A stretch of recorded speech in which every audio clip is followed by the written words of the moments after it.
For those Aurora numbers today, what we're going to do, like my other videos, we're going to have a look at what happened in the most current month of stats we have, which is July 2021. We'll compare that with what happened a year ago in Aurora for July 2020, and then what happened in June 2021, the month before. So a year ago in Aurora, 122 home sales, and that is across all home types. So that is condos, semis, towns, links, detached, everything.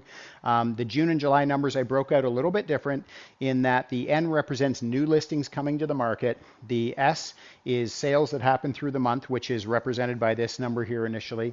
And the A is active listings. So active listings are what didn't sell, essentially what carries over into the next month. So they could be cancellations, relists, and things like that. So in June, 162 new listings came to market, 126 sales. So sort of on track with what happened the year prior in terms of sales.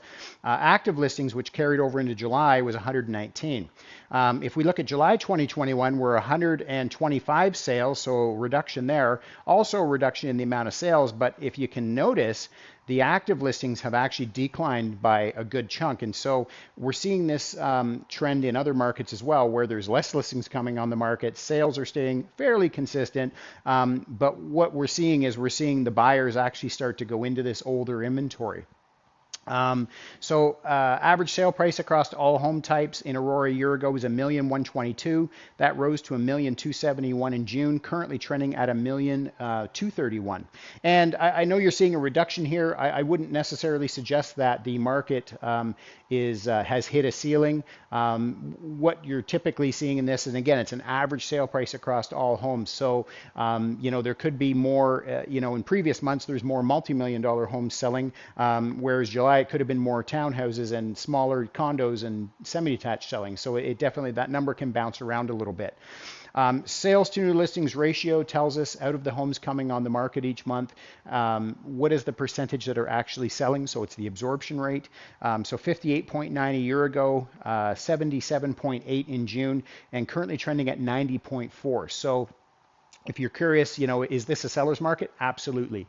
When you're looking at 60% to 100%, that tells us, or 100% above, that tells us that we are in a seller's market. Between 50% and 60% would be an indicator of a balanced market where there's enough supply to meet the demand. And then when we are under 50%, typically you're pushing more into a buyer's market. So at 90.4%, very, very strong seller market right now.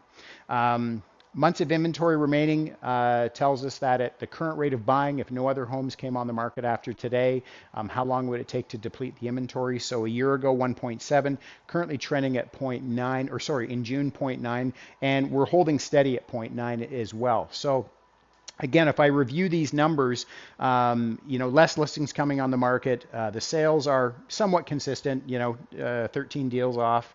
But I would suggest that a lot of these are actually coming from the active listings, which is definitely propping up the absorption rate, and the months of inventory staying consistent. In other surrounding markets like Newmarket, we're seeing the inventory level actually back on the decline.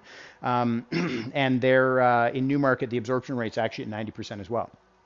So sale price to list price ratio, 99.5 a year ago, 104.2 in June, and currently trending at 104.6. So this is something that we're seeing in surrounding markets as well, where we have a rising sales to new listings ratio, sale price to list price ratio. I would suggest that likely what we're seeing is just buyers trying a little harder as inventory levels are being a little leaner this time of year. Days on market to get a home sold, 23 a year ago, 14 in June, and again holding at 14 for July. So what does this market mean for buyers and sellers? For buyers right now, I can certainly understand if you've been through a few offer presentations, you can feel a little what we call buyer fatigue. It is definitely a seller-focused market right now, but certainly where I would say, and I know I've been saying this for a couple of months, have a look at those active listings that are out there. Don't overlook those.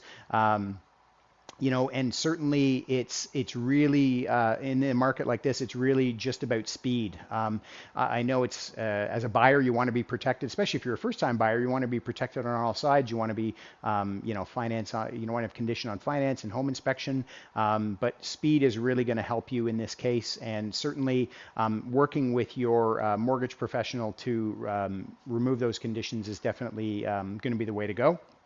For sellers, super, super busy market, lots of opportunities out there for you right now. You can definitely expect a lot of traffic on your house. So again, prepping the house is going to be key. You want to make sure that it is showcased the best it absolutely can. I hope you found this information helpful, and any questions, please don't hesitate to reach out, and I'll see you next month.